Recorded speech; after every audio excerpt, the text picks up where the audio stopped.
내 손녀 털끝이라도 건드리면 내 놈 가죽을 벗기겠다. 국가 기밀을 팔아먹은 똥별 여단장이 특전사 손녀를 사냥하려다 사성장군 합참의장 할머니에게 역으로 사냥당하는 처절한 응징 이야기입니다. 여러분은 어디서 즐겁게 시청하고 계신가요? 영상 시청하시기 이전에 구독과 좋아요 부탁드립니다. 저희에게 큰 힘이 됩니다. 경기도 이천시 원적산 능선. 밤안개가 자욱하게 깔린 숲속은 한치 앞도 분간할 수 없었다. 10월의 밤 공기는 날카로운 칼날처럼 폐부 깊숙이 파고들었다. 특전사 제3공 수특 전 여단 소속 천가람 소위는 진흙 구덩이 속에 몸을 파묻고 있었다. 3일째 진행된 독단 생존 훈련. 식량도 지원도 없이 적지에서 홀로 살아남아 탈출해야 하는 지옥의 훈련이었다. 그녀의 얼굴은 위장 크림과 흙탕물로 뒤범벅이 되어 있었고 군복은 가시덩굴에 찢겨 너덜너덜했다. 배고파 죽겠네. 할머니가 해준 김치찌개 먹고 싶다.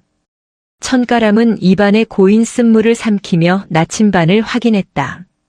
목표 지점인 백족산까지는 아직 10km가 남았다.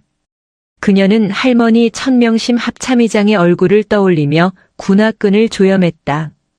합참의장 손녀가 낙오했다는 소리는 죽어도 듣기 싫어. 그녀가 다시 능선을 타기 위해 몸을 일으키려던 순간이었다. 바람을 타고 기계음이 들려왔다. 훈련 구역이 아닌 폐쇄된 채석장 쪽이었다. 천가람은 본능적으로 몸을 낮추고 소리나는 쪽으로 포복했다. 야간 투시경을 내리자 녹색 화면 위로 낯선 풍경이 들어왔다. 채석장 공터에는 검은색 세단 2대와 여단장 관용 차량인 렉스턴이 서 있었다. 그리고 그 앞에는 익숙한 얼굴, 여단장 황제국 준장과 작전 참모 오살수 중령이 외국인 남성 2명과 마주 서 있었다. 이게 이번에 개발된 3세대 군단급 무인기 제어 모듈입니다. 암호화 코드는 이미 해제했습니다. 황제국 준장의 목소리였다. 그는 칠가방을 열어 외국인에게 보여주었다. 가방 안에서 푸른 빛을 내는 칩들이 번쩍였다. 좋습니다, 장군. 입금은 확인하셨을 테고. 거래는 깔끔하군요. 천가람의 심장이 쿵쿵 뛰었다. 이건 단순한 비리가 아니었다. 국가 안보를 팔아먹는 명백한 반역 행위였다. 증거를 남겨야 해. 천가람은 떨리는 손으로 가슴 주머니에 숨겨둔 훈련용 전술 단말기를 꺼냈다. 카메라 모드를 켜고 줌을 당겼다. 황제국의 탐욕스러운 웃음과 오살수의 비열한 눈빛이 화면에 잡혔다. 그때였다. 산비둘기 한 마리가 천가람의 머리 위에서 푸드덕 날아올랐다. 누구냐? 오살수 중령이 귀신같이 고개를 돌렸다. 그의 손에는 소음기가 장착된 권총이 들려 있었다. 쥐새끼가 숨어 있었군. 잡아. 산채로 잡아서 껍질을 벗겨버려. 황제국의 고함과 함께 외국인 경호원들과 오살수가 천가람이 숨은 덤불 쪽으로 달려들기 시작했다. 천가람은 즉시 몸을 돌려 비탈길을 미끄러져 내려갔다. 돌부리에 무릎이 찍히고 나뭇가지가 뺨을 후려쳤지만 멈출 수 없었다. 타탕! 둔탁한 파열음과 함께 천가람의 왼쪽 어깨 부근 나무 껍질이 튀어올랐다. 실탄이었다. 훈련용 공포탄이 아니었다. 미친. 진짜 죽이려고 작정했구나. 천가람은 이를 악물고 어둠 속으로 질주했다. 살아야 했다. 살아서 이 더러운 진실을 세상에, 그리고 대한민국 최고의 군인인 할머니에게 알려야 했다. 서울 용산구 국방부 청사 합동참모본부 의장 집무실. 새벽 2시. 대한민국 국군의 작전권을 총괄하는 천명심 대장은 아직 퇴근하지 못하고 있었다. 북한의 미사일 발사 징후로 인해 전군의 경계 태세가 강화된 상태였다. 그녀의 눈빛은 백두산 호랑이처럼 형형했다. 하얗게 센 머리카락을 단정하게 빗어넘긴 그녀는 지도 위에 붉은 펜으로 작전선을 긋고 있었다. 집무실의 정막을 깬 것은 책상 서랍 깊숙한 곳에서 울린 진동 소리였다. 그것은 공용 회선이 아니었다. 천명심이 평생 군복을 입으며 단 한 사람, 자신의 핏줄인 천가람과 연결하기 위해 만든 비밀 위성 전화였다. 3년 전 천가람이 임관하던 날 선물한 것이었다. 이 시간에 가람이가 불길한 예감이 스쳤다. 천명심은 펜을 놓고 전화를 받았다. 천가람 소위 보고해. 수화기 너머에서는 거친 숨소리와 함께 나뭇잎 밟는 소리만이 들려왔다. 그리고 잠시 후 울음기가 섞였지만 필사적으로 침착함을 유지하려는 손녀의 목소리가 들렸다. 필승. 합참의장님. 아니 할머니. 가람아 너 어디냐? 무슨 일이야?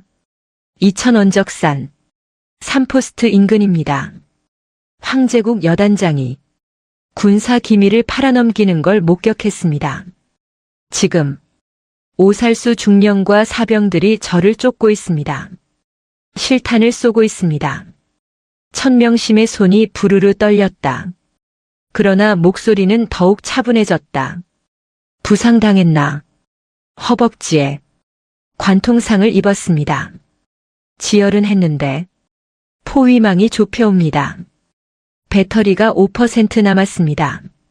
위치 추적기 켜라. 그리고 들어. 천명심이 자리에서 일어났다.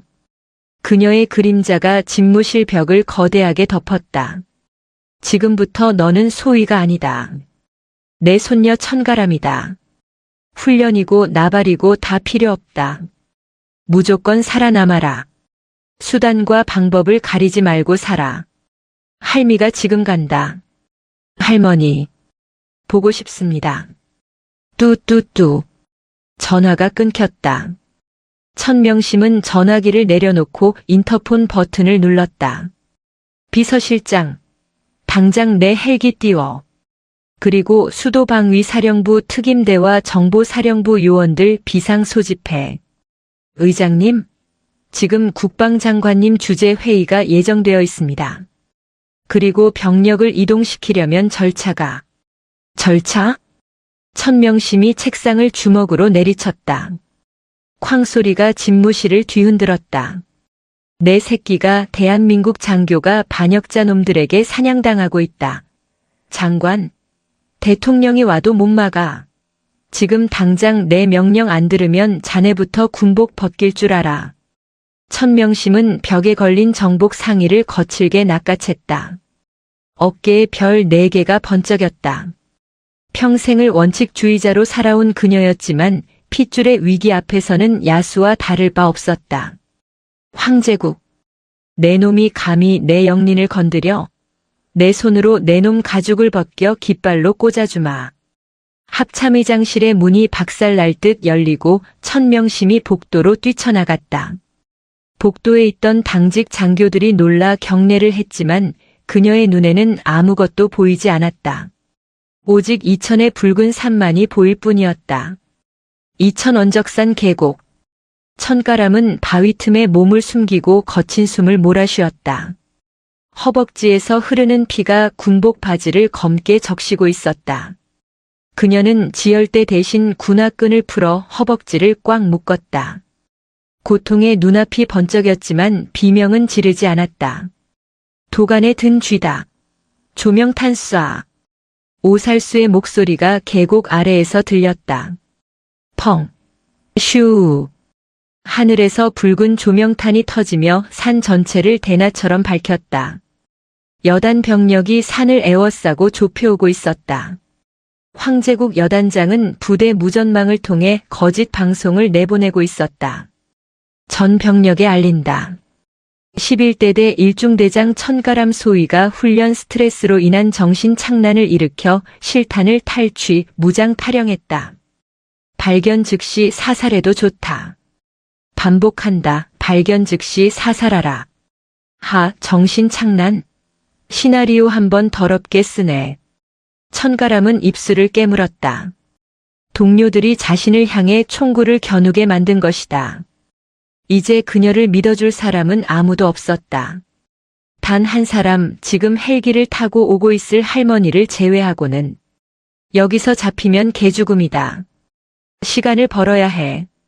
천가람은 특전사에서 배운 생존 기술을 떠올렸다. 그녀는 배낭을 뒤져 가느다란 낚싯줄과 야전 삽을 꺼냈다. 내 놈들이 날 쫓는 사냥개라고 생각하나 본데 여긴 내 구역이야. 천가람은 나무와 나무 사이에 낚싯줄을 연결하고 깎은 나뭇가지를 텐션을 주어 매달았다. 발목을 노리는 부비트랩이었다. 그리고 낙엽을 긁어 모아 위장했다. 잠시 후 수색조의 발소리가 들려왔다. 저쪽이다. 핏자국이 있어. 선두에 선 하사가 급하게 달려오다 낚싯줄을 건드렸다. 챙. 탄력을 받은 나뭇가지가 하사의 정강이를 강타했다. 악! 비명과 함께 대열이 무너졌다. 그 틈을 타 천가람은 바위 위에서 뛰어내리며 선두병의 소총 개머리판을 걷어찼다. 총이 바닥에 떨어졌다. 그녀는 망설임 없이 공포탄이 장전된 자신의 소총을 놈들의 발밑에 난사했다. 다가오지 마. 난 배신자가 아니야. 황제국이 배신자다. 하지만 병사들은 그녀의 말을 믿지 않는 눈치였다. 뒤이어 오살수 중령이 나타났다. 저 미친년 말 듣지 마. 쏘라고. 오살수가 직접 권총을 겨누고 방아쇠를 당겼다. 총알이 천가람의 귀 옆을 스치고 지나갔다. 천가람은 다시 어둠 속으로 몸을 던졌다.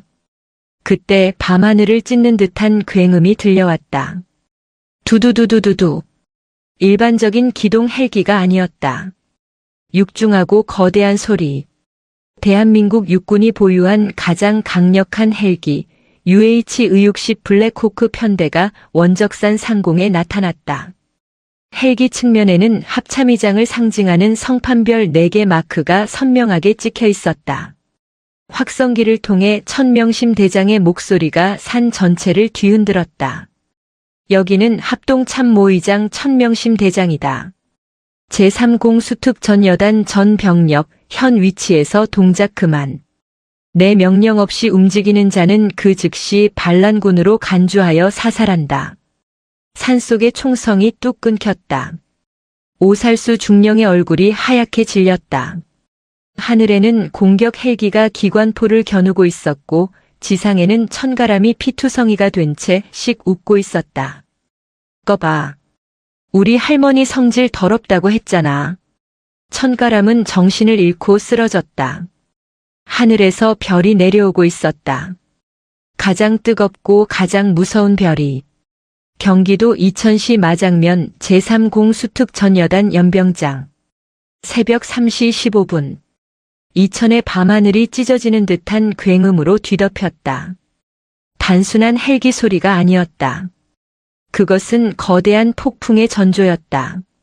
합참의장 전용 지휘 헬기인 UH-의육식 블랙호크가 선두에 서고 그 뒤를 수도방 위사령부 제35특 공대대와 국군정보사령부 요원들을 태운 수송 헬기 3대가 호위하듯 따르고 있었다.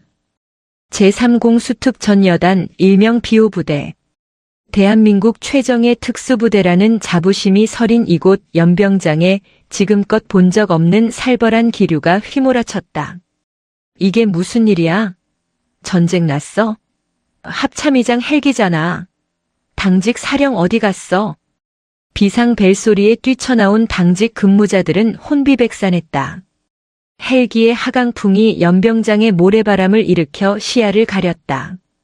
가장 먼저 헬기에서 뛰어내린 것은 검은 대테러복을 입고 실탄으로 무장한 수방사 특임대원들이었다. 그들은 착륙하자마자 사주 경계를 펼치며 연병장을 장악했다. 그들의 총구는 북쪽이 아니라 여단 본부 건물을 향해 있었다. 그리고 마침내 블랙호크의 문이 열렸다. 천명심 합참의장이 땅을 밟았다. 그녀는 우산을 받쳐 들려는 부관의 손을 거칠게 밀어냈다. 쏟아지는 비를 온몸으로 맞으며 그녀는 정복 차림으로 뚜벅뚜벅 걸어나갔다. 빗물에 젖은 어깨에 별 4개가 가로등 불빛을 받아 서늘하게 번쩍였다. 황제국 나오라고 해. 그녀의 목소리는 낮았지만 헬기 소음을 뚫고 당직 사령의 고막을 때렸다. 본부 건물 현관문이 열리고 황제국 여단 장준장이 급하게 튀어나왔다. 그는 군화끈도 제대로 매지 못한 채 얼굴에는 당혹감과 공포가 뒤섞여 있었다. 그는 애써 태어난 척하며 경례를 붙였다. 필승 제3공 수특 전 여단장 준장 황제국 의장님께서 예고도 없이 어인일로 무장 해제해. 천명심은 경례를 받지 않았다. 대신 그녀의 입에서 떨어진 명령은 황제국의 귀를 의심케 했다. 네. 의장님 그게 무슨. 안 들리나? 내 놈 허리춤에 찬 권총 당장 풀어서 바닥에 놓으라고 했다. 그리고 여단 헌병대장. 지금 당장 황제국과 오살수 중령을 포박해. 연병장의 정적이 흘렀다. 여단 헌병들이 서로 눈치만 보며 머뭇거렸다. 감히 여단장에게 수갑을 채우라니. 명령 체계가 꼬인 상황에서 병사들은 얼어붙었다. 천명심이 한 걸음 더 다가갔다. 그녀의 키는 황제국보다 작았지만 뿜어내는 기세는 거인 같았다. 내 명령이 우스운가? 아니면 너희들도 저놈과 한패라서 탄약 빼돌리고 기밀 팔아먹는데 가담했나? 그녀의 호통에 헌병대장이 퍼뜩 정신을 차렸다. 대한민국군 서열 1위의 명령이다. 불복종은 곧 반란이다. 제 앞에 헌병들이 달려들어 황제국의 양팔을 꺾었다. 이거나 내가 여단장이야. 의장님 이건 월권입니다. 저는 훈련 중에 발생한 총기 탈취 사고를 수습하고 있었을 뿐입니다. 천가람 소위가 미쳐서. 아가리 닥쳐. 천명심이 손에 들고 있던 지휘봉으로 황제국의 정강이를 후려쳤다. 퍽 하는 소리와 함께 황제국이 비명을 지르며 무릎을 꿇었다. 천가람이 미쳐? 내 손녀는 사관학교 생도 시절부터 단 한 번도 명예를 잊은 적이 없어. 미친 건 내 놈의 탐욕이다. 천명심은 황제국의 멱살을 잡아 자신의 눈높이로 끌어올렸다. 노장의 눈빛에서 뿜어져 나오는 살기에 황제국은 오줌을 지릴 뻔했다. 원적산 3포스트. 거기서 외국놈들이랑 무슨 작당을 했지? 드론 제어칩. 그거 하나에 얼마나 받았나? 10억? 20억? 고작 그 돈에 대한민국 안보를 팔아? 증거. 증거 있습니까? 이건 모함입니다. 황제국이 끝까지 발뺌했다. 천명심은 그를 벌레 보듯 내동댕이 쳤다. 증거. 내 손녀가 지금 피를 흘리며 산속에서 가져오고 있다. 그리고 설사 증거가 없다 해도 상관없어. 내 놈이 내 핏줄을 건드린 순간 넌 군사재판이 아니라 내 손에 죽는 거니까.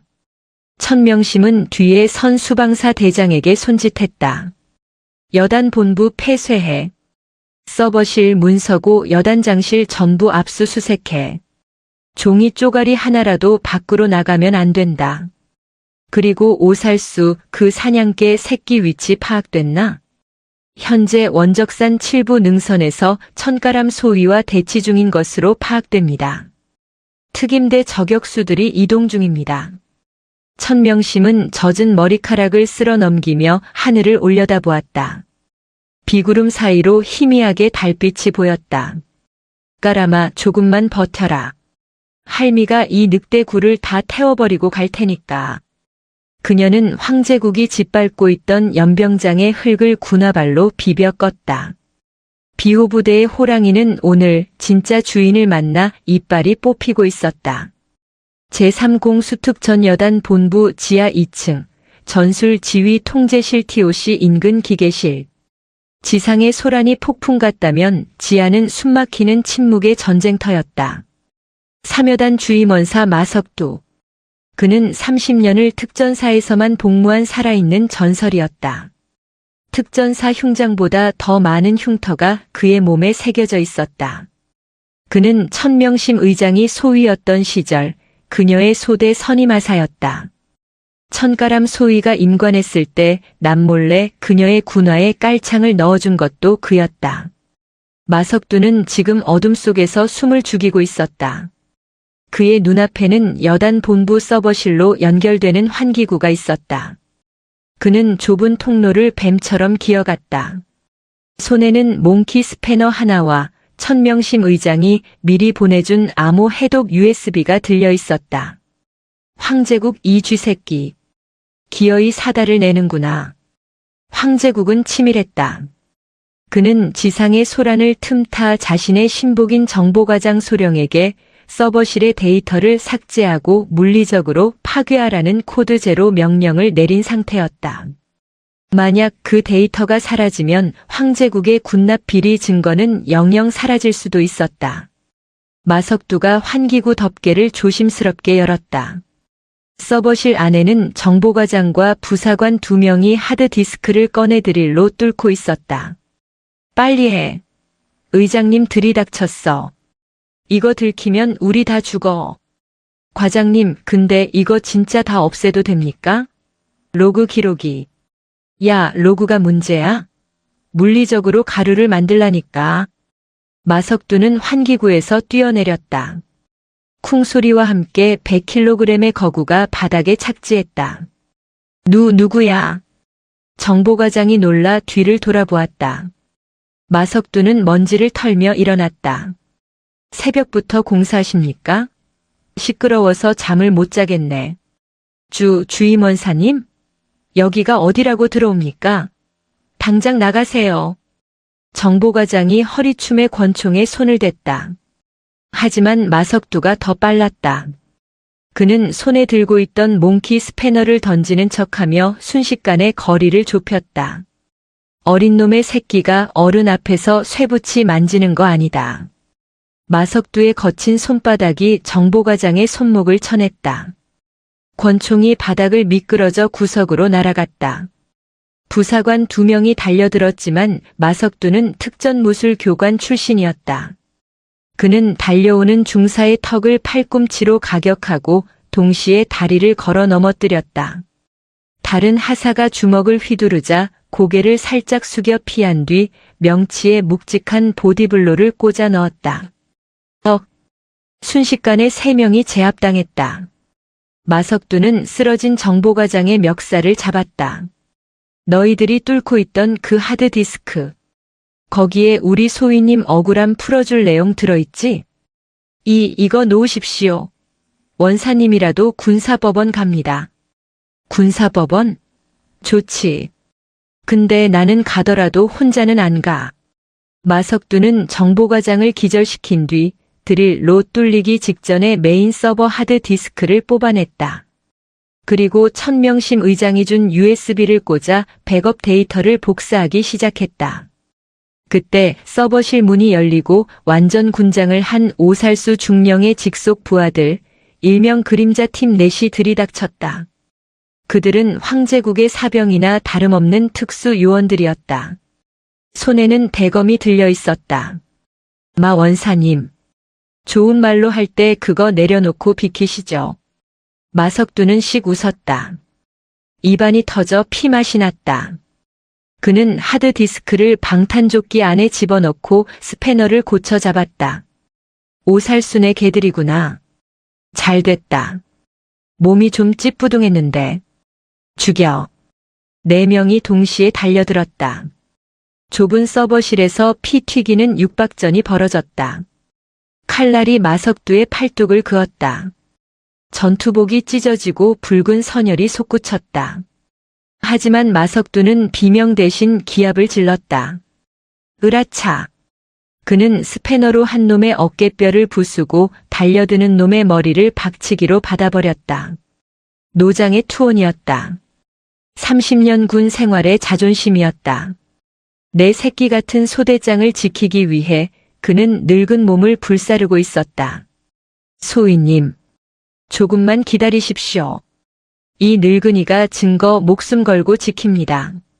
마석두는 피투성이가 된 채 마지막 남은 놈의 목을 조르며 서버실 바닥을 뒹굴었다. 그의 눈은 짐승처럼 빛나고 있었다. 경기도 이천시 원적산 칠부 능선, 이름 없는 계곡.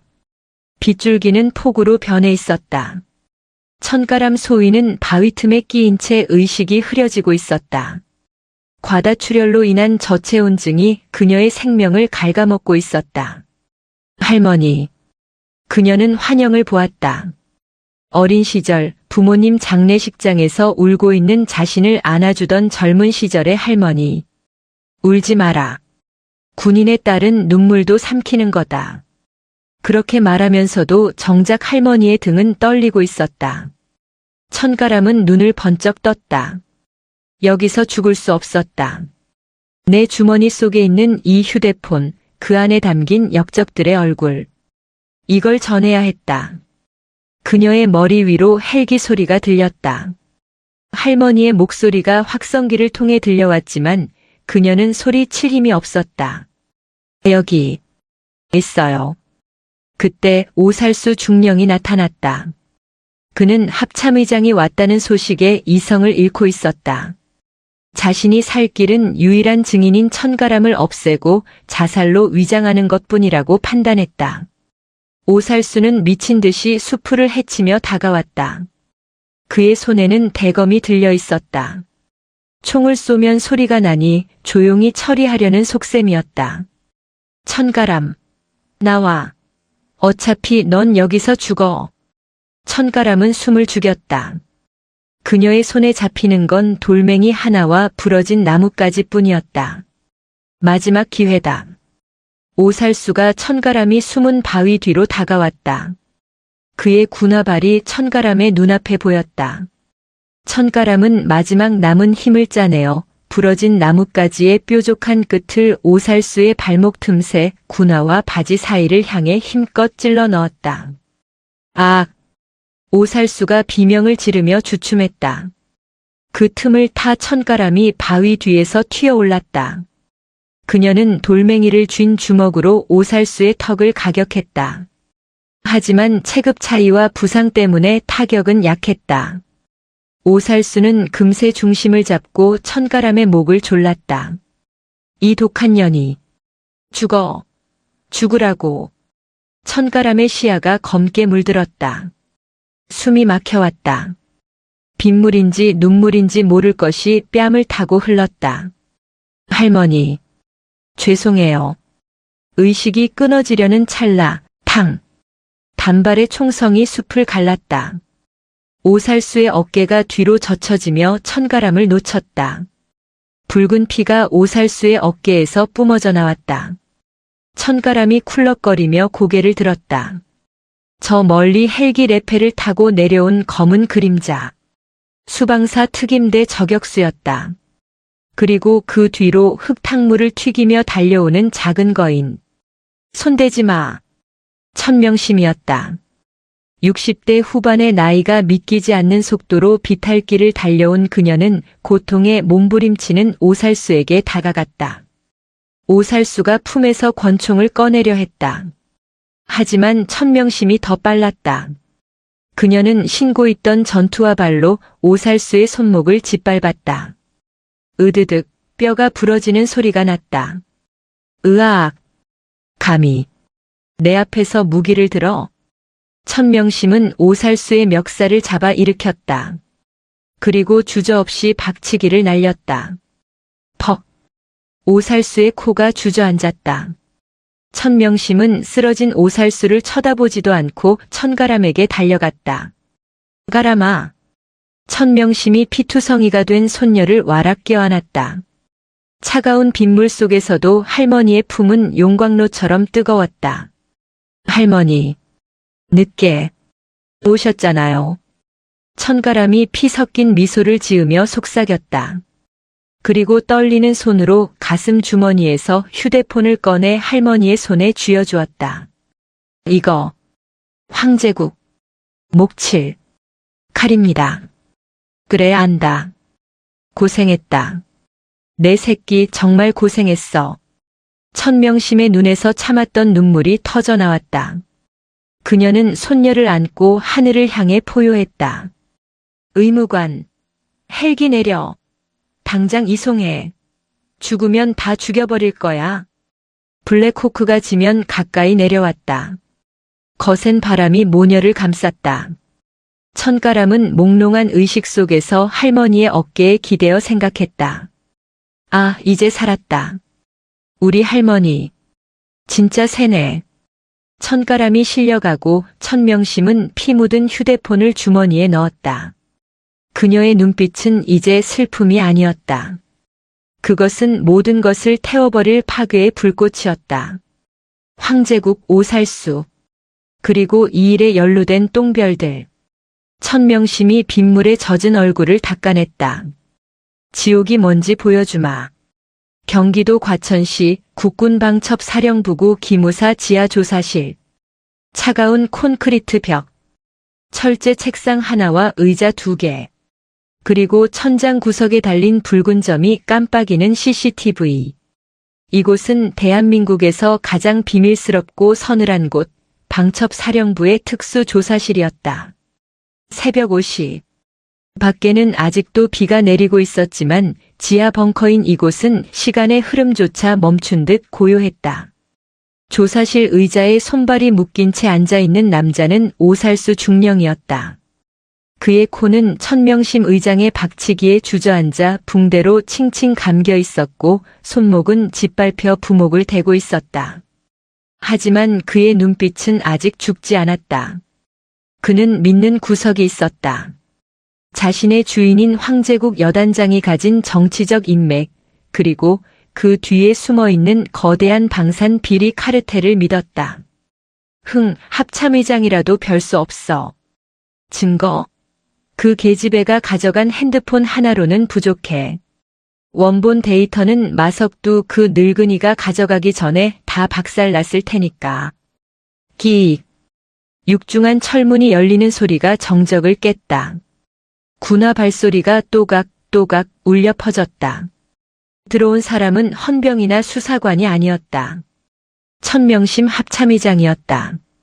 그녀는 피 묻은 정복을 갈아입지도 않은 채였다. 소매 끝에 말라붙은 핏자국이 그녀가 방금 전까지 어떤 전장에 있었는지를 말해주고 있었다. 그녀는 의자를 끌어 오살수의 코앞에 앉았다. 잠은 좀 잤나 오살수. 묵비권 행사하겠습니다. 변호사 올 때까지 입 안 엽니다. 오살수가 고개를 돌리며 거만하게 말했다. 천명심은 피식 웃었다. 그 웃음이 너무나 차가워 오살수의 등골이 서늘해졌다. 변호사? 내놈 변호를 맡겠다고 나선 로펌이 하나 있더군. 태산. 황제국이 뒤를 봐주던 곳이지. 보십시오. 저는 곧 나갑니다. 의장님도 옷벗을 준비하셔야 할 겁니다. 직권남용의 불법 체포. 근데 말이야. 천명심이 품에서 서류 봉투 하나를 꺼내 책상 위에 툭 던졌다. 방금 그 로펌에서 연락이 왔어. 내 변호를 포기하겠다고. 오살수의 동공이 흔들렸다. 무슨 소리입니까? 이유가 재밌더군. 의뢰인의 단독 범행임이 명백하여 변호의 실익이 없다. 무슨 뜻인지 알겠나? 황제국이 너를 손절했다는 뜻이다. 꼬리 자르기. 내가 모든 죄를 뒤집어 쓰고 가는 시나리오지. 거짓말. 여단장님이 그럴 리 없어. 내가 그분 밑 닦아준 게 얼만데. 오살수가 발작하듯 소리쳤다. 천명심은 자리에서 일어나 조사실 한쪽 벽면에 설치된 모니터를 켰다. 화면에는 옆방 조사실의 상황이 실시간으로 송출되고 있었다. 그곳에는 황제국 준장이 앉아 있었다. 그는 수사관에게 무언가를 열변하고 있었다. 그러니까 저는 몰랐습니다. 오살수 중령이 도박 빚 때문에 독단적으로 벌인 일입니다. 외국인 브로커? 오 중령이 소개해서 만났을 뿐 저는 영관급 장교가 사고 칠까봐 감시하러 나갔던 겁니다. 천가람 소위를 쏜 것도 오 중령이 흥분해서 저지른 짓이고. 화면 속 황제국의 비열한 목소리가 조사실을 가득 채웠다. 오살수의 얼굴이 불그락푸르락해지더니 이내 흑빛으로 변했다. 저 개새끼가. 들었나? 넌 그냥 도박 중독자의 상관의 뒤통수를 친 하극상범이 된 거야. 징역 20년은 기본이고 운 좋으면 무기징역이겠군. 천명심이 모니터를 끄고 오살수에게 다가갔다. 선택해. 황제국의 충실한 개로 죽어서 감옥에서 썩을 건지 아니면 대한민국 장교로서 마지막 양심을 챙기고 형량을 줄일 건지. 오살수의 입술이 파르르 떨렸다. 배신감에 치가 떨렸다. 10년을 모신 상관이 자신을 팔아넘겼다. 제가 다 불겠습니다. 대신 조건이 있습니다. 조건? 제 가족. 황제국 그 인간이 제 가족을 해코지할 겁니다. 그것만 막아주십시오. 천명심의 표정이 부드러워졌다. 짐승에게도 제 새끼 챙기는 마음은 있었던가. 약속하지. 내 가족은 합참 차원에서 신변 보호 들어간다. 자, 이제 지져봐. 황제국이 어디에다 장부를 숨겼지? 오살수는 체념한 듯 입을 열었다. 여단장 관사. 지하실 와인 냉장고 뒤편에 비밀 금고가 있습니다. 거기에 현금 장부랑 차명 계좌 USB가 있습니다. 그리고 로비 받은 국회의원들 명단도요. 천명심은 만족스러운 듯 고개를 끄덕였다. 그녀는 조사실을 나서며 문 밖의 수사관에게 지시했다. 들었지? 지금 당장 삼여단 관사로 압수수색팀 보내. 벽을 뜯어서라도 찾아내. 그때 복도 저편에서 휠체어 소리가 들렸다. 온몸에 붕대를 감은 마석두 원사가 링거대를 꽂은 채 휠체어를 타고 오고 있었다. 어이쿠 의장님. 벌써 털어내셨습니까? 마석두의 얼굴은 엉망이었지만 표정은 밝았다. 마 원사, 자네 꼴이 그게 뭔가.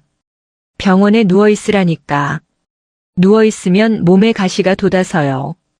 그리고 제가 가져온 그 서버 하드디스크, 복구 끝났다는 소식 전해드리려고 왔습니다. 오살수 저놈 자백 없어도 빼박입니다. 천명심은 마석두의 어깨를 조심스럽게 두드렸다. 고맙네. 자네 덕분에 소리가 살았어. 별 말씀을요. 소위님이 제 목숨 구해준 적도 있는데 이 정도는 갚아야죠. 두 노병은 마주보며 웃었다. 이제 칼자루는 완전히 천명심의 손에 쥐어졌다. 서울 용산구 국방부 청사 국방부 장관실. 아침 9시. 대한민국 조간신문 일면은 온통 특전사 총기 난동 사건으로 도배되어 있었다. 하지만 기사의 논조가 이상했다. 단독 특전사 여군 장교 훈련 중 스트레스로 동료에게 총기 난사 후 탈영 시도 속보 합참의장 손녀 구하기 위해 헬기 불법 동원. 황제 구출 논란. 황제국과 결탁한 방산 비리 카르텔이 움직인 것이다. 그들은 언론을 매수의 피해자인 천가람을 가해자로 천명심의 정당한 구출 작전을 권력 남용으로 둔갑시켰다. 국방부 장관이 신문을 바닥에 집어 던지며 소리쳤다. 천 의장, 이게 대체 무슨 꼴입니까? 여론이 들끓고 있어요. 야당에서는 의장 해임 건의 안 낸다고 난리고 장관실 소파에 앉아있는 천명심은 찻잔을 들고 신문을 힐끔 쳐다보았다. 기설 소설을 참 잘 쓰는군요. 작가로 데뷔해도 되겠어. 지금 농담이 나옵니까? 대통령실에서도 우려를 표하고 있어요. 일단 천 의장 자진 사퇴 표명하고 수사받으세요. 그래야 군이 삽니다. 장관은 천명심을 희생양으로 삼아 이 사태를 덮으려 하고 있었다. 그 역시 황제국이 만든 로비 장부에 이름이 올라가 있을지도 모를 일이었다. 천명심이 찻잔을 내려놓았다. 발그락 소리가 유난히 크게 들렸다. 장관님, 군이 산다는 게 뭡니까? 썩은 살을 덮어두고 향수를 뿌리면 그게 사는 겁니까? 천 의장, 당신 지금 나랑 해보자는 거야? 해보자는 게 아닙니다. 끝을 보자는 겁니다. 천명심이 자리에서 일어났다. 그녀는 품에서 USB 하나를 꺼내 장관 책상 위에 올려두었다. 이게 뭡니까? 어젯밤 오살수 중령이 자백한 로비 명단입니다. 여기엔 여당, 야당 의원들뿐만 아니라 장관님과 친한 방산업체 사장 이름도 있더군요. 장관의 얼굴이 사색이 되었다. 에이, 이걸 공개하겠다는 겁니까? 그러면 나라가 뒤집혀요. 나라가 뒤집히는 게 무서워서 군인의 명예를 팝니까? 저는 오늘 오후 2시 합참 브리핑룸에서 대국민 기자 회견을 열 겁니다. 그때 이 명단과 함께 원적산에서 촬영된 드론 칩 거래 영상을 원본 그대로 송출할 겁니다. 천 의장, 제발 우리끼리 조용히 해결할 수 있잖아. 장관이 천명심의 팔을 붙잡았다. 천명심은 그 손을 매몰차게 뿌리쳤다. 제 손녀는 총알이 빗발치는 산속에서 목숨을 걸고 이 진실을 지켜왔습니다. 할머니 된 자로서 그리고 합참의장으로서 제가 할 일은 그 진실을 세상에 알리는 것뿐입니다. 막으시려거든 저를 파면하십시오. 하지만 파면되는 순간 이 자료는 전 세계 언론에 동시에 뿌려질 겁니다. 천명심은 장관실을 나섰다. 복도에는 수많은 장성들이 그녀를 바라보고 있었다. 누군가는 경외의 눈빛으로, 누군가는 두려움의 눈빛으로. 오후 2시 국방부 브리핑룸. 수백 명의 기자가 몰려들었다. 카메라 플래시가 섬광탄처럼 터졌다. 단상에 오른 천명심은 원고도 없이 마이크 앞에 섰다. 국민 여러분, 합동참모의장 육군대장 천명심입니다. 그녀의 목소리는 떨림이 없었다. 오늘 아침 보도된 기사는 모두 명백한 허위입니다. 제 손녀 천가람 소위는 탈영병이 아닙니다. 그녀는 국가 안보를 위협하는 매국노들과 싸운 영웅입니다. 브리핑룸의 대형 스크린에 영상이 재생되었다. 황제국이 외국인에게 칩을 건네며 돈 가방을 챙기는 모습, 오살수가 천가람을 향해 실탄을 발사하는 장면이 고화질로 흘러나왔다. 기자들의 탄식이 쏟아졌다. 저기 있는 황제국 준장은 대한민국의 별이 아닙니다. 돈에 눈이 멀어 조국을 판 범죄자입니다.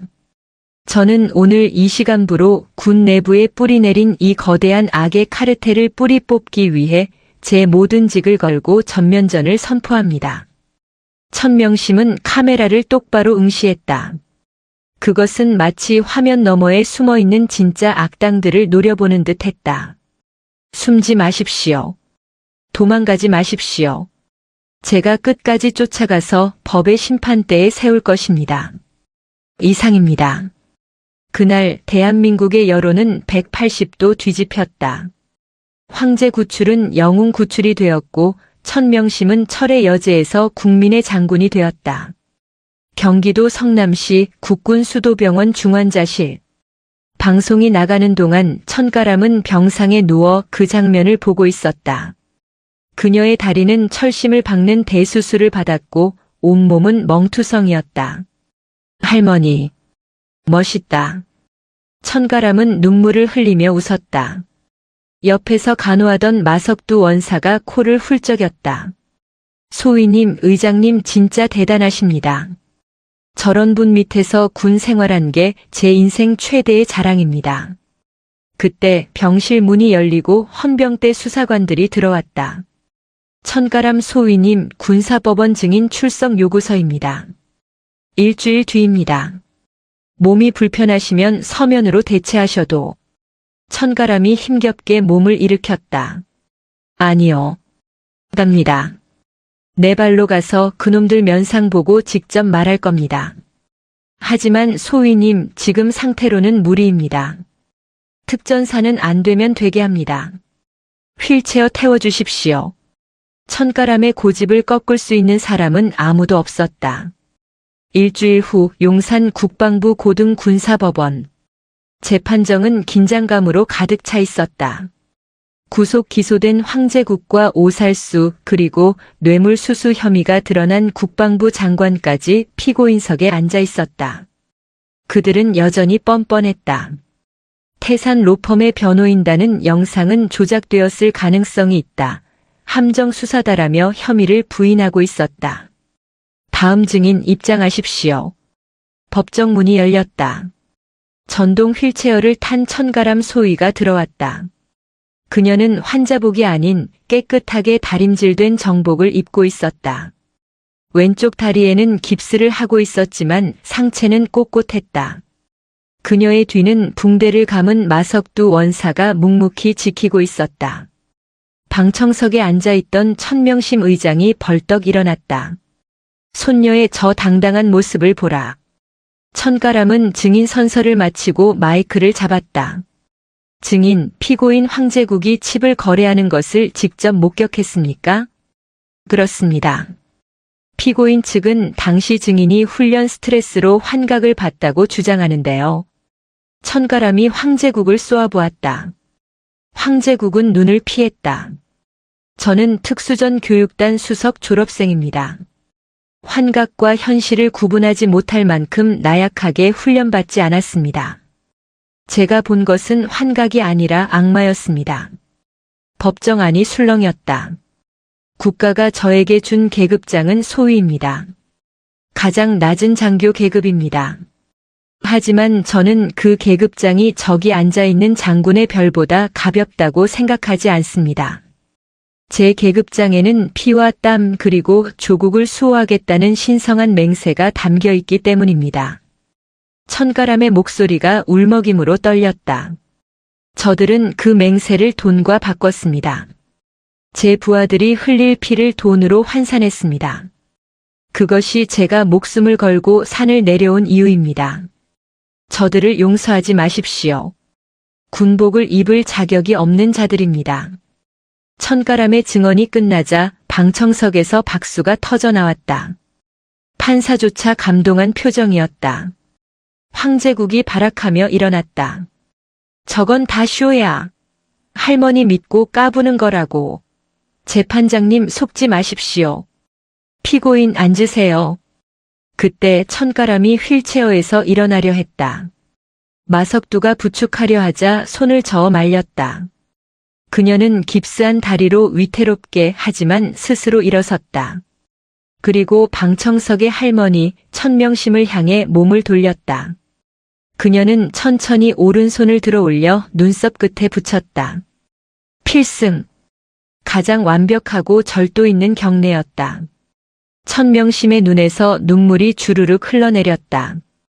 대한민국군 서열 1위의 대장이 손녀 소위에게 똑같이 거수 경례로 답했다. 필승. 두 군인의 경례 사이로 부패한 자들의 몰락과 정의의 승리가 교차했다.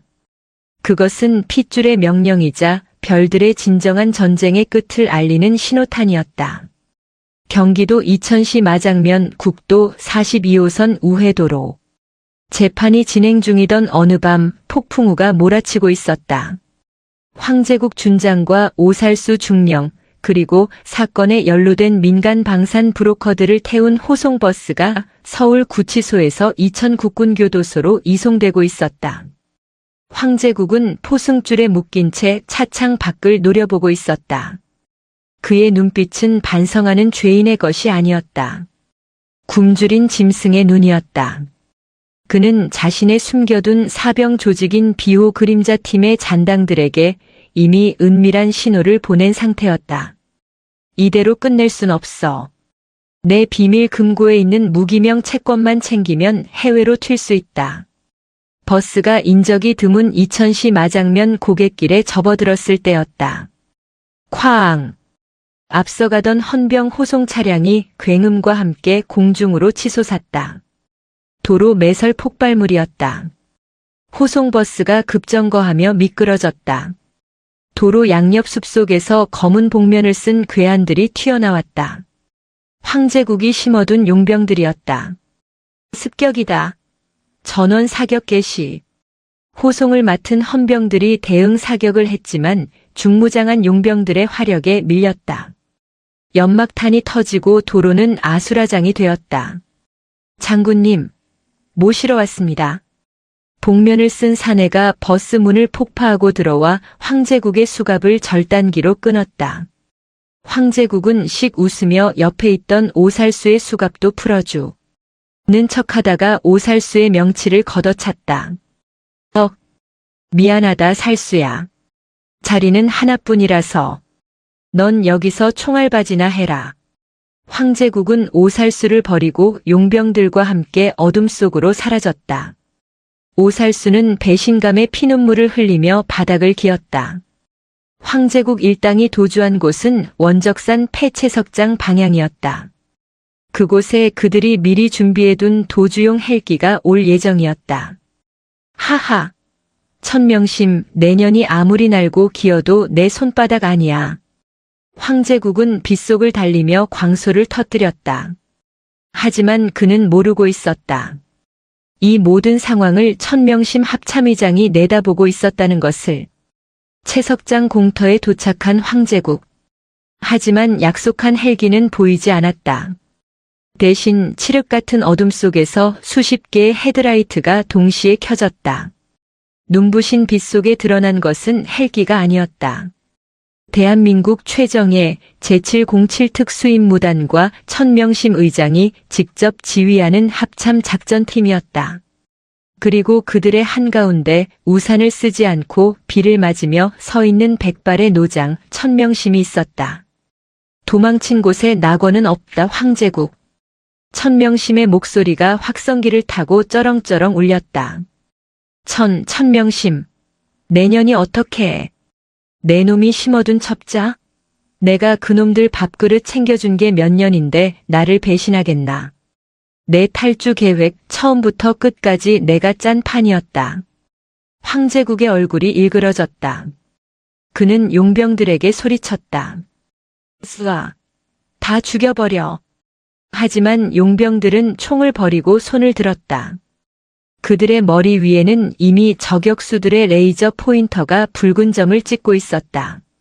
황제국은 마지막 발악으로 품에서 숨겨둔 권총을 꺼내 천명심을 겨눴다. 같이 죽자. 탕. 총성이 울렸다. 하지만 쓰러진 건 천명심이 아니었다. 황제국이 비명을 지르며 권총을 떨어뜨렸다. 어둠 속에서 지팡이를 짚은 그림자가 걸어 나왔다. 마석두 원사였다. 아니, 지금은 전역을 앞둔 민간인 신분의 마석두였다. 그의 손에는 연기를 뿜는 사냥용 엽총이 들려 있었다. 어이쿠, 멧돼지인 줄 알았네. 사람 새끼가 아니니까 쏴도 되죠? 마석두가 껄껄 웃으며 다가왔다. 마석두. 내 놈이. 천명심이 쓰러진 황제국 앞으로 다가갔다. 그녀는 진흙탕에 빠진 황제국의 얼굴을 군화발로 지그시 밟았다. 이게 내 놈의 마지막이다. 명예로운 재판 따윈 사치야.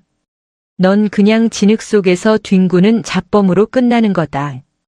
천명심의 신호에 707대원들이 달려들어 황제국을 개처럼 끌고 갔다. 빗물에 씻겨 내려가는 황제국의 비명소리가 원적산 계곡에 메아리 쳤다. 일주일 후 특수전 사령부 대연병장. 비는 그쳤고 가을 햇살이 따갑게 내리쬐고 있었다. 특수전 사령부 예하 전 장병이 도열했다. 그 수만 5,000명. 엄숙하다 못해 숨이 막힐 듯한 침묵이 연병장을 지배하고 있었다. 단상 위에는 죄수복을 입은 황제국, 오살수 그리고 뇌물수수가 확정된 전 국방부 장관까지 포승줄에 묶여 무릎을 꿇고 있었다. 오늘은 대한민국 건국 이래 최초로 실시되는 공개보직 해임 및 계급 박탈식이었다. 천명심 합참의장이 단상 중앙에 섰다. 그녀의 정복에는 훈장들이 햇빛을 받아 찬란하게 빛나고 있었다. 오늘 우리는 아픈 살을 도려내기 위해 이 자리에 섰다. 천명심의 훈시가 시작되었다. 군인의 계급장은 권력의 상징이 아니다. 그것은 책임의 무게이며 국민이 우리에게 빌려준 신뢰의 증표다. 저들은 그 신뢰를 사리사욕과 맞바꿨다. 이에 군은 저들에게 부여된 모든 명예를 회수한다. 북소리가 둥둥둥 울렸다. 집행관들이 다가와 죄인들의 옷을 찢기 시작했다. 하지만 황제국의 차례가 되었을 때 천명심이 손을 들어 제지했다. 저자는 내 손녀가 직접 처리한다. 연병장 한쪽에서 전동 휠체어가 올라왔다. 천가람 소위였다. 그녀는 아직 다리에 깁스를 하고 있었지만 정복을 갖춰 입고 있었다. 그녀의 표정은 차분했다. 천가람이 휠체어에서 내려 목발을 짚고 황제국 앞으로 다가갔다. 황제국은 고개를 들지 못했다. 고개 드십시오, 황제국 씨. 천가람의 목소리에 황제국이 떨며 고개를 들었다. 천가람의 눈은 맑았다. 증오보다는 연민에 가까운 눈빛이었다. 당신이 팔아넘기려 했던 그 칩 하나에 우리 전우들의 목숨이 달려 있었습니다. 당신은 장군이 아니라 장사꾼만도 못했습니다. 천가람이 손을 뻗어 황제국의 죄수복 가슴에 붙어있던 준장 약장임시 부착물을 거칠게 뜯어냈다. 찌익! 섬유가 찢어지는 소리가 마이크를 타고 연병장 전체에 울려 퍼졌다. 으흐흐. 황제국이 바닥에 머리를 박고 오열했다. 모든 것이 끝났다. 그의 야망도 명예도 인생도. 이어서 천명심 의장이 국방부 장관 앞으로 다가갔다. 장관은 사시나무 떨듯 떨고 있었다. 천 의장. 한 번만 봐주게. 내가 자네 진급 때 얼마나 힘썼는지 알잖아. 진급? 나는 내 실력으로 올라왔습니다. 당신 같은 정치 군인들의 도움 따윈 필요 없었습니다. 천명심은 장관의 멱살을 잡지 않았다. 그저 싸늘한 눈빛으로 내려다보며 말했다. 당신은 군복을 입을 자격이 없습니다. 민간 법정에서 죗값을 치르십시오. 천명심의 눈짓에 헌병들이 장관을 끌어냈다. 모든 행사가 끝나고 천명심은 단상 끝에 섰다. 그녀는 도열한 5,000명의 특전사 장병들을 바라보았다. 그리고 천가람 소위를 옆에 세웠다. 전체 차려. 합참의장님께 대하여 경례. 필승. 5,000명의 함성이 이천 땅을 뒤흔들었다. 그 경례는 천명심을 향한 것이기도 했지만 불의에 맞서 싸운 천가람 소위를 향한 진정한 존경의 표시였다. 천가람은 목발을 짚은 채 떨리는 손으로 답례했다. 그녀의 눈에서 뜨거운 눈물이 흘러내려 볼을 적셨다. 할머니, 우리가 이겼어요. 정의가 이겼어요. 천명심은 손녀의 어깨를 감싸 안았다. 별 4개와 다이아몬드 하나. 계급의 차이는 컸지만 두 사람의 그림자는 똑같은 크기로 연병장에 드리워져 있었다. 6개월 후 경기도 이천시 마장면의 한적한 전원주택. 겨울이 지나고 봄이 왔다. 원적산에는 진달래가 흐드러지게 피어 있었다. 마당 넓은 주택에서 구수한 냄새가 피어올랐다. 된장찌개 냄새였다. 천명심은 편안한 몸빼 바지에 헐렁한 티셔츠를 입고 장독대를 닫고 있었다. 그녀는 지난달 명예로운 전역식을 마치고 45년 군 생활을 마감했다. 대통령이 국무총리직을 제안했지만 단칼에 거절했다. 저는 이제 총리가 아니라 손녀밥 해주는 할머니로 살 겁니다. 그게 그녀의 퇴임사였다. 할머니, 저 왔어요. 대문을 열고 들어오는 씩씩한 목소리. 천가람이었다. 그녀는 이제 목발 없이 두 발로 걸었다. 재활은 고통스러웠지만 그녀는 특전사였다. 포기는 없었다. 그녀의 어깨에는 중위 계급장이 달려 있었다. 어이구, 우리 중위님 오셨나? 천명심이 행주의 손을 닦으며 달려나갔다. 천가람이 할머니를 와락 껴안았다. 할머니, 냄새 좋다. 오늘 메뉴 뭐야? 내가 좋아하는 냉이 된장찌개에 돼지갈비다. 마 원사. 아니 마 이장님도 오시라고 했다. 마 이장님? 그때 대문 밖에서 경운기 소리가 들렸다. 밀진 모자를 쓴 마석두가 쌀포대를 어깨에 메고 들어왔다. 그는 저녁 후 이 마을 이장이 되어 있었다. 아따, 중위님 오셨습니까? 충성. 아니 필승. 이장님 폼 나시는데요? 세 사람은 마당 평상에 둘러앉았다. 보글보글 끓는 찌개와 노릇하게 구워진 갈비. 소박하지만 세상에서 가장 따뜻한 밥상이었다. 천가람이 밥을 한 숟가락 크게 떠먹으며 말했다. 할머니, 나 사실 군대 그만두려고 했었어. 안다.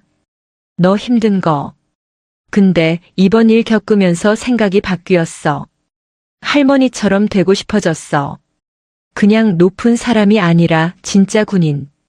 천명심은 손녀의 밥그릇에 고기를 얹어주며 미소 지었다. 가람아.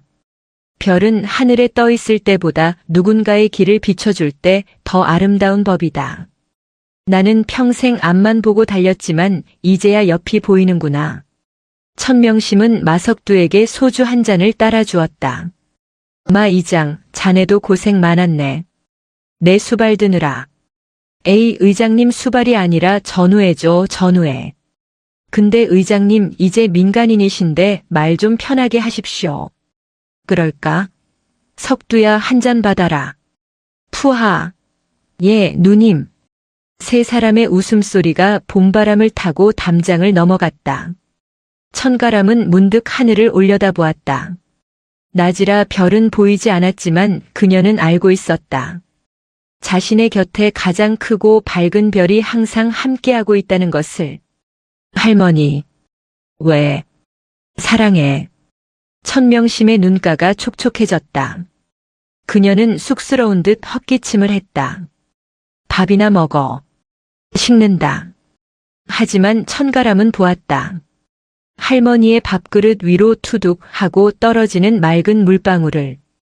그것은 강철 같았던 합참의장이 흘리는 가장 인간적이고 따뜻한 사랑의 눈물이었다. 원적산의 능선이 붉은 노을에 물들어가고 있었다. 전쟁은 끝났고 평화로운 저녁이 그들의 밥상 위에 내려앉았다. 계급장보다 무거운 것은 군인의 명예였고 그보다 더 무겁고 위대한 것은 바로 가족의 사랑이었다. 오늘도 시청해 주셔서 대단히 감사합니다. 영상이 즐거우셨다면 구독과 좋아요 부탁드리겠습니다.